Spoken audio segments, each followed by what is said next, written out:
Hi, I'm Brittany Carl, and this is Adventures in Knowledge. Today I'm going to cover a more controversial issue.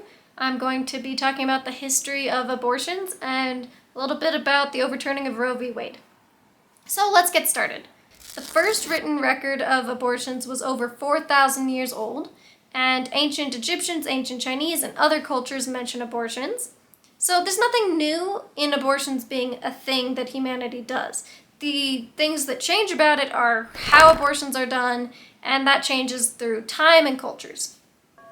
The early Roman Catholic Church actually did allow for abortions. It allowed you to abort male fetuses within the first 40 days and female fetuses within 80 to 90 days. Now, I'm not sure how they identified sex at the time, but somehow they did, or at least thought they did.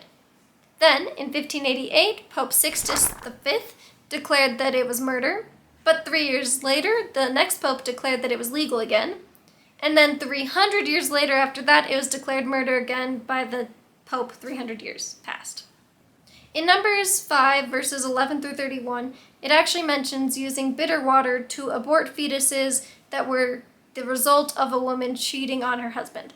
So you can take that as you will. I'm just saying it is a thing that is written. In the 1600s, enslaved African American women would often use cottonwood to abort their pregnancies that were due to being raped by their enslaver. Until the early 1800s, abortion was actually legal through common law as long as it was done before the movement of the baby was felt. The movement of the baby is usually felt around 4 months in, and it was a misdemeanor if it was done after. Then in 1821, that changed in Connecticut, and it became a lifetime sentence if it was done after movement of the baby, and later on it became a 10-year sentence. Also, until 1821, midwives and caregivers were the sole responsible parties for abortions. Okay, we've hit the 1900s. So in the 1920s, an average of 15,000 women died a year due to unsafe abortions because they were illegal. In 1920, the Soviet Union was the first country to actually open up clinics and declare abortion legal, but they did shut down those same clinics when it hit World War II, but reopened it post-World War II. In the 1930s, physicians ended up opening underground clinics in the US in response to the high death toll of women dying from unsafe illegal abortions, which was showing abortions were definitely happening even though it was illegal, and it was killing a lot of women. Now we hit 1950s. According to David Groves, the former chief of the Abortion Surveillance Branch of the CDC, which is apparently a branch I just had not heard about before, he found that over 200,000 to 1.2 million women were having unsafe or illegal abortions every year. So making it illegal clearly didn't change the amount of abortions that were occurring, it just made them more unsafe. If you want to know more about sort of the situation with abortions or just pregnancy and learn a lot about that, the show called The Midwife is great. It just covers midwives in the 50s and 60s in England, but it really is very informative. I definitely didn't know as much about pregnancy before watching that show, and it's just a good show. The characters are fun, so check it out. It's a good show, and it is informative. All right, 1973, Roe v. Wade passes, a 7-2 decision.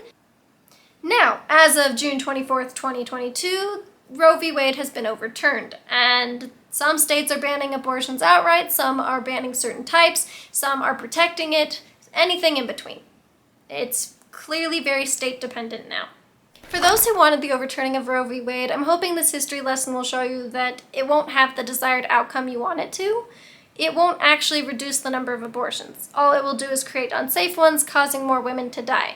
If you actually want less abortions, then what we need is comprehensive sex education, family planning, and access to contraception and birth control.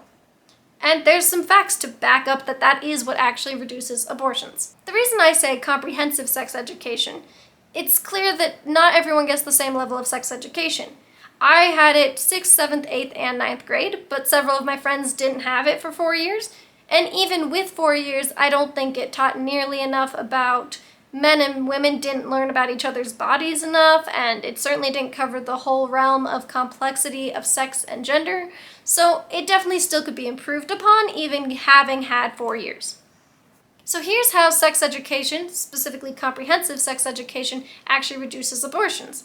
Studies showed that in states with abstinence-only teaching, there was an average of 73.24 teen pregnancies per 1,000 every year.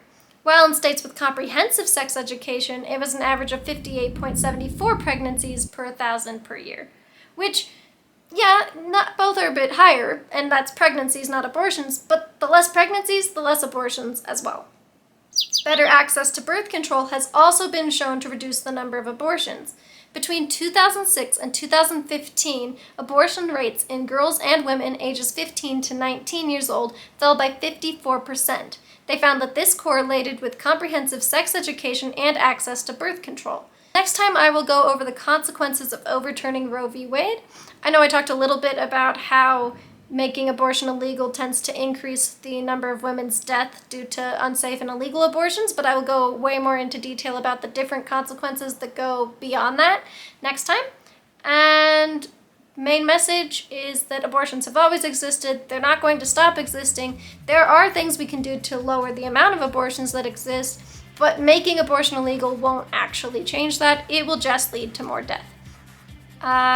See you next time. Always remember, knowledge can lead to wisdom, smarts, and not being a short-sighted fool. All right, see you next time. Bye.